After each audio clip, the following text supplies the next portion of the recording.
Conversábamos por interpósita persona, en realidad conversaba usted con Jimmy Chinchay el otro día en una entrevista y usted sostenía esta especie de que al expresidente Castillo parece que lo drogaron y le hicieron repetir un discurso o pronunciar un discurso del que él ahora... ¿Usted participa de la tesis esta de que él no recuerda lo que leyó? Mire, yo considero que aquí hubo un complot. De donde un complot internacional, dijo la vez pasada. Y obviamente con gente de su entorno, al que nosotros en su tiempo denunciamos. Sí, usted se refiere, voy a repetirlo porque usted lo mencionó en esa entrevista, al expresidente del Consejo de Ministros, el señor Torres. En efecto, a él y a la señora Alexis Chávez, que ahora quieren desconocer que estuvieron allí cuando muchas versiones de exministros señalan que en el momento del discurso, a un costado el señor Aníbal Torres y al otro costado la señora Alexis Chávez. Y ahora quieren responsabilizar, inclusive la señora Alexis Chávez ha deslizado la posibilidad de que el discurso lo han preparado sus amigos maestros del presidente de las provincias. Entonces, quiere que van a estar pasando... Pero todo esto supone que el presidente no tiene decisión sobre sus actos. Que le dicen, bueno, haz esto y lo hace. En las condiciones en las que estaba, obviamente fue... ¿Cuáles son las condiciones en las que estaba? De que fue, pues, sustancias químicas. A usted ya lo da por hecho, lo de las sustancias químicas. De todas maneras ocurrió eso. Para mí sí. Para usted sí. Hay indicios. ¿Cuáles son los indicios? Las pupilas, ¿no? El presidente temblaba en el momento. No, era el ventilador que le movía, y además temblaba de la tensión que había en ese momento, no tenía nada de raro. Estaba dando un golpe de Estado. Pero sobre todo eso, hay otros elementos que quien en su sano juicio iba a leer un discurso de semejante magnitud que iba a repercutir y hacer tabla rasa del sistema democrático, a la cual por nosotros... Eso fue un golpe de Estado, entonces usted... intento, se podría decir, porque al final no se consumó. De golpe de Estado. Al final no se consumó. Pero era el presidente de la República en ese momento y estaba dictando órdenes. Mal asesorado. No, ya, pero eso, ¿cuántos presidentes mal asesorados ha habido en la historia del mundo y no todos han sido golpistas? ¿Y sabe cuál es lo peor de aquí? Sí. Estas personas que lo llevaron al despeñadero, ahora quieren limpiarse de su responsabilidad. ¿Usted votó por la vacancia? Sí, porque en efecto... ¿Y se arrepiente de haber votado por la vacancia? No es que uno no puede arrepentirse de tus actos, sino que en efecto era un rompimiento del orden constitucional y como abogado y como hombre de leyes, yo había luchado año y medio contra el golpismo del Congreso.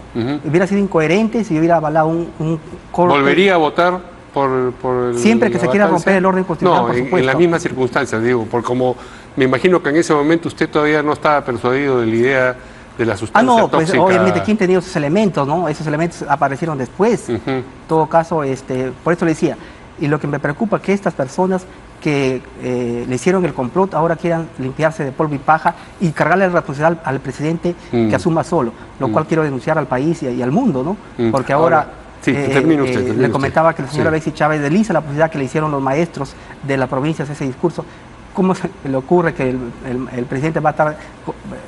Pásame esto, ¿qué frase le pongo? ¿No? Cuando son las frases que utilizaba el señor Aníbal Torres en sus discursos, él, ¿no? Ahora, si lo he entendido bien entonces, una conspiración internacional que tuvo como operadores a estas dos personas que usted ha mencionado, los dos expresidentes del Consejo de Ministros, y que ellos, en combinación con esta, usted mencionaba corporaciones transnacionales la vez pasada, en combinación con estas corporaciones le echan algún producto al agua que bebía el señor Castillo y en consecuencia él pierde la voluntad, pero no al punto de poder leer con entonación adecuada el discurso. Esa es la tesis. Esa es mi tesis. Esa es mi tesis. Entonces, el señor Torres y la señora Chávez, según usted, estaban en combinación con corporaciones internacionales. En efecto, y seguramente hay otras personas ahí que nunca... Pero ¿no le parece raro? ¿No han dado síntomas? O sea, yo lo he escuchado a usted efectivamente expresarse acerca del señor Torres en otras oportunidades. Empezó diciendo usted que ya había cumplido un ciclo y terminó diciendo que había sido solamente una persona que había producido confrontaciones con el Congreso y con todo el mundo. Pero una cosa es esa naturaleza confrontacional del señor Torres y otra cosa es que esté actuando en combinación con corporaciones internacionales. Eso parece pues una mala lectura de una novela de Ian Fleming, ¿no? El que escribía sobre James Bond. Sí. ¿Qué otra explicación le podemos dar? Bueno, ahora, como esas miles. Y ahora, mire, los extraterrestres. Y lo otro que es, lo vimos al final con el presidente, y lo que único que ha hecho el señor Torres es limpiarse para que el presidente asuma solo su responsabilidad, y él, ¿ahora dónde está? Decía que era el más fiel. Ha pasado la clandestinidad. ¿Por qué no pide estar entonces con el presidente junto con el presidente? ¿No? Esa es la pregunta que nos hacemos, la interrogante. Tiene que responder y pagar a la justicia por lo que ha hecho. Ahora, la denuncia constitucional, no lo hemos visto que lo han incluido en la denuncia constitucional a este señor Aníbal Torres, después que lo llevó a la confrontación, a dejar, a imponerle, a querer imponer a una premier que ya la había censurado como ministro, Congreso, como premier. Nosotros tenemos fuentes que ha sido justamente el señor Aníbal Torres el que ha llevado al primerato a la señora Bexy Chávez, cuando sabíamos que lo que queríamos es el consenso. Las fuerzas políticas, la oposición, había mostrado ese comportamiento, pero ellos más pudos. Otras fuentes que tengo es que el señor Aníbal Torres quería presidir la constituyente. Entonces, siempre, como yo lo dije antes, su ego personal, el querer ser él, hacerse el héroe, pasar la historia, pero no en esas condiciones. Su mente maquiavélica llevó justamente al presidente a comer estos actos que no deberían darse en una situación. ¿Qué cree usted que debería ocurrir con la congresista Chávez en el Congreso? Sancionarla por lo que ha hecho. ¿Sancionarla de qué manera? Bueno, creo que ya han presentado... ¿Una denuncia constitucional? Ya han presentado... ¿O la Comisión de Ética y 120 días de Yo creo que debería ir, ambas debería irse. Ya han presentado denuncia constitucional a algunos congresistas, no sé si a Ética, pero por lo que ha hecho tiene que pagar su responsabilidad de haber llevado al gobierno. Ahora lo que pedimos es un trato humano, justo para el presidente Castillo. Expresidente. Bueno, ahí, a ver, con la teoría que yo tengo, él seguiría haciendo en efecto... Pero si usted ha votado por la vacancia, ¿cómo su teoría entra en colisión con el voto que usted emitió días atrás? Él no era responsable de lo que hacía. Obviamente eso lo sabemos ahora. En ese momento, ¿quién lo sabía?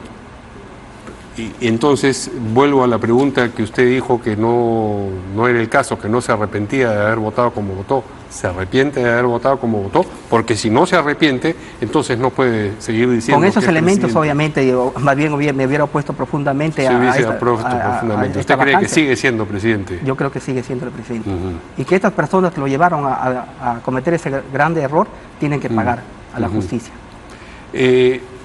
¿Está usted de acuerdo con el adelanto de elecciones, el proyecto de adelanto de elecciones, o nosotros piensa en otro? Nosotros creemos que esta situación somos responsables tanto el Congreso y el Ejecutivo, y que aquí lo que más conveniente para la población, con quien ahora hay que solidarizarse con los deudos de los familiares de estos peruanos hermanos fallecidos, es una constituyente, ya no queda otra salida.